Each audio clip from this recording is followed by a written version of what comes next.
Hello বন্ধুরা, আজকে আমার একটা বান্ধবীর জন্মদিন। তো ওই বান্ধবীর জন্মদিনেই এসেছি। ও বাড়িতে ছিল না, তো ওর ঘরটা সুন্দর করে সাজিয়ে দিয়েছি ডেকোরেট করে। এবার ও আসছে মনে হয়, যাই হোক রাস্তায় আছে, ওকে সারপ্রাইজটা দেবো। চলো তোমাদেরকে দেখাই কিরকম সাজিয়েছে।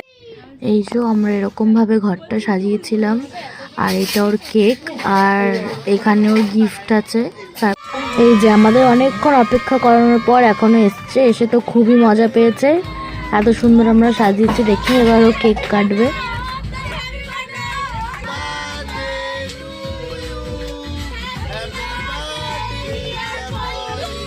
তো এবার ওকে বলা হয়েছে গিফটটা খুলতে, ও গিফটটা খুলেছে। খোলার পর প্যাকিংটা দেখে ভাবছে যে এটার মধ্যে কি আছে। তো এবার অনেকক্ষণ ভাবার পর খুলেছে, খুলে দেখলো এই গিফট। ওর তো খুবই পছন্দ।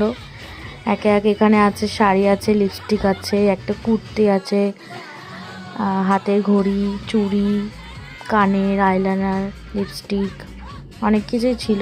তো ওর খুব ভালো লেগেছে, বেশি ভালো লেগেছে কুর্তিটা। মুখের হাসি দেখো না। শাড়িটাও খুব ভালো লেগেছে ওর। তো আজকের মতো টাটা, দেখা হচ্ছে পরের কোনো ভিডিওতে। Bye bye.